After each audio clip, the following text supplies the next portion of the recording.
Tonight, we revisit a troubling scene at UC Berkeley, a campus long known for activism and free speech, where the spirit of open debate has shaped generations of students and inspired movements across the country. But on this particular night, the university's reputation for fostering dialogue was put to the test in ways few could have anticipated. Now, the campus finds itself at the center of a national debate, with the eyes of the country watching closely. The events that unfolded have sparked conversations not just in Berkeley, but in universities and communities nationwide, raising urgent questions about the boundaries of protest and the responsibilities of institutions. On November 10, 2025, a Turning Point USA event inside Zellerbach Hall was met with intense protest and violence outside. What began as a demonstration quickly escalated, with tensions flaring between protesters, attendees, and law enforcement.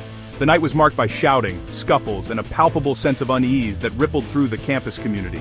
In the days that followed, the Department of Justice launched a civil rights investigation, questioning whether students' First Amendment rights were protected. Federal officials arrived on campus, signaling the seriousness of the situation and the potential for far-reaching consequences. The DOJ is examining if the university and police did enough to safeguard free speech and assembly for event attendees.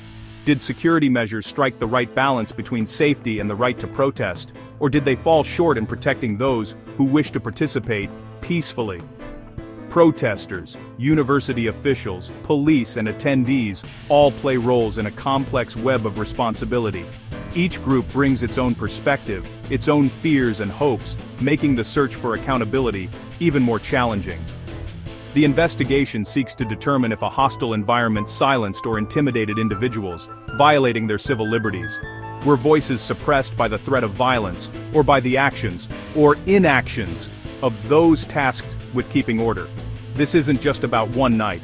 It's about a pattern threatening open discourse on campuses nationwide. Across the country, similar incidents have raised alarms about the future of free expression in higher education and whether universities can remain places of genuine intellectual exchange. The federal probe requires UC Berkeley to preserve all evidence, ensuring a transparent review of decisions made before, during, and after the chaos. Emails, security footage, and official communications are now under scrutiny, as investigators piece together a timeline of what happened and why. The findings could have major implications for all public universities receiving federal funding.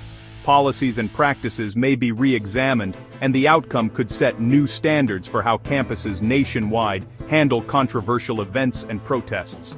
The central question remains: can a modern American campus truly be a place where all ideas, even controversial ones, are expressed without fear?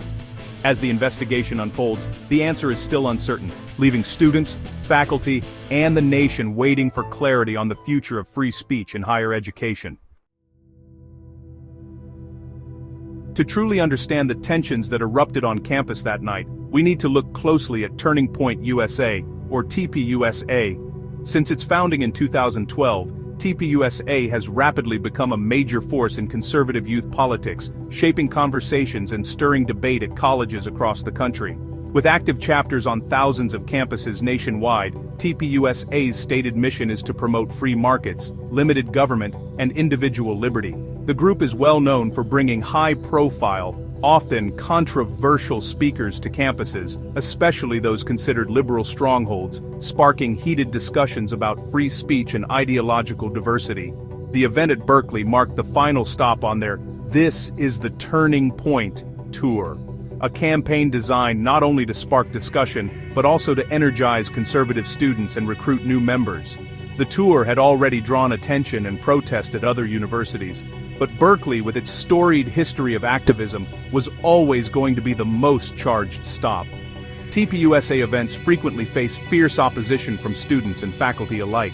Critics accuse the organization of stoking division, spreading misinformation, and promoting inflammatory ideas that go beyond healthy debate. The group's late founder, Charlie Kirk, was instrumental in shaping TPUSA's bold and confrontational approach. He believed in directly challenging prevailing campus ideologies, often courting controversy to make a point and draw attention to the movement. By choosing Berkeley, a university synonymous with progressive activism and protest, TPUSA deliberately entered a symbolic battleground, almost guaranteeing a strong and passionate reaction from both supporters and detractors. For supporters, TPUSA offers a sense of community, a platform to express their views, and a chance to push back against what they see as ideological conformity. For detractors, it represents a movement to resist, one that threatens the values they believe define their campus. The resulting clash on November 10th transformed the campus into a microcosm of America's broader political polarization, with police presence, passionate demonstrations, and a palpable sense of division. In the end, any hope for dialogue was quickly drowned out by the noise of demonstration, leaving the campus and the country grappling with the challenge of finding common ground. The event's headliners, comedian Rob Schneider and Christian apologist Frank Turek, were lightning rods for controversy. Schneider, once known for comedy, now uses his platform to critique government overreach and progressive groupthink, resonating with conservatives. Turek, a mentor to Charlie Kirk, is known for defending Christian values and debating faith on campuses. Their presence ensured the event would draw both fervent supporters and passionate opponents, making it a flashpoint for cultural and political conflict. Outside Zellerbach Hall, tensions were already running high long before the event was scheduled to begin. The air was thick with anticipation, as word had spread across campus and beyond that a controversial speaker would be taking the stage that evening. A large, vocal crowd quickly gathered, composed of students, faculty, and outside agitators wielding signs and megaphones. Their chants echoed across the quad, creating a charged, confrontational atmosphere that could be felt by anyone nearby. The energy was palpable, and the crowd only grew as the evening wore on. Many protesters were determined not just to express their dissent, but to actively disrupt the event. They blocked entrances, formed human chains, and did everything possible to make attending the event a challenge for anyone who tried. Chants and signs condemned TPUSA and its invited speakers, with slogans that left little room for dialogue or compromise. The message was clear: opposition was absolute, and any attempt at conversation was drowned out by the noise. Attendees who tried to enter faced a gauntlet of hostility. Protesters shouted at them, blocked their paths, and recorded their every move. Some attendees reported being physically intimidated, while others described feeling targeted simply for wanting to hear a different perspective. The line between protest and harassment quickly blurred. Many attendees, including students and faculty, reported feeling unsafe and unwelcome as the protest's intensity escalated. What began as a demonstration for free speech soon felt like a campaign to silence it. The right to protest is a cornerstone of democracy, but it crosses a line when it becomes intimidation or physical obstruction. Law enforcement was present, trying to maintain order, but the situation was tense and unpredictable. The scene outside Zellerbach Hall was less a forum for debate and more a blockade. Instead of fostering a free exchange of ideas, the protest replaced dialogue with a wall of sound and fury, making it nearly impossible for voices on either side to be heard. The aggressive tactics and relentless noise created an environment where open discourse was not just discouraged, but rendered impossible. The original purpose of the event was lost amid the chaos. This volatile backdrop set the stage for the night's more serious acts of violence.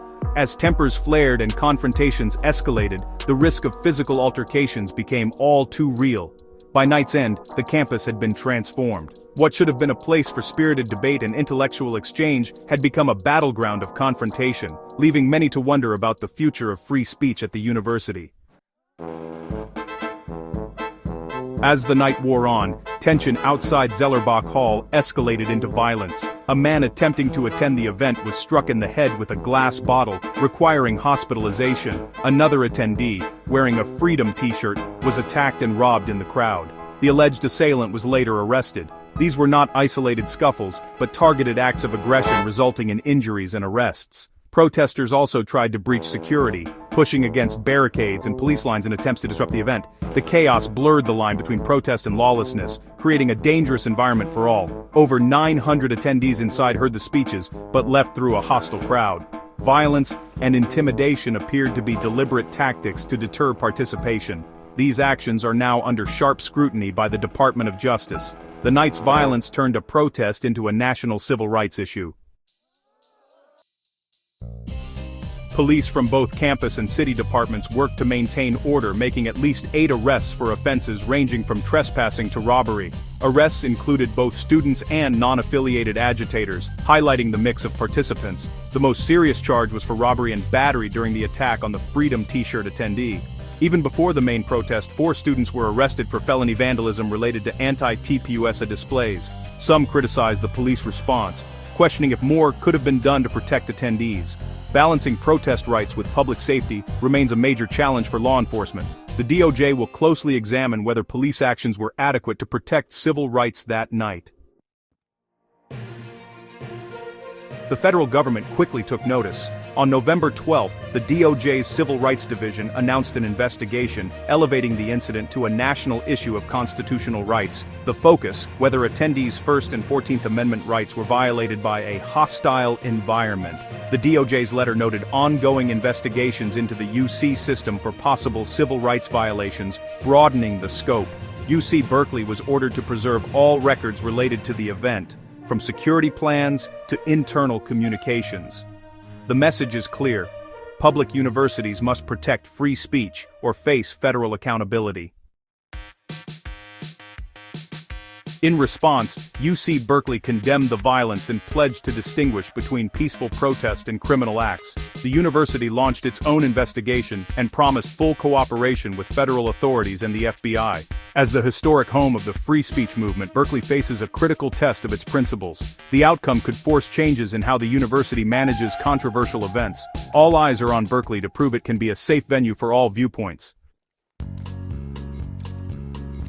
The chaos at Berkeley is part of a troubling national trend: free speech under threat at American universities. Campuses, once marketplaces of ideas, now risk becoming echo chambers where dissent is silenced by intimidation or violence. If students can't safely attend events or express unpopular views, free speech is functionally dead. The rise of the heckler's veto, where disruption shuts down speech, poses a direct threat to higher education's mission. The DOJ's intervention signals that constitutional rights don't end at the campus gate. The future of American democracy depends on civil discourse and tolerance for differing viewpoints. If universities become ideological echo chambers, we lose the spaces where future generations learn to coexist. How we respond to Berkeley's events will define our commitment to a free and open society.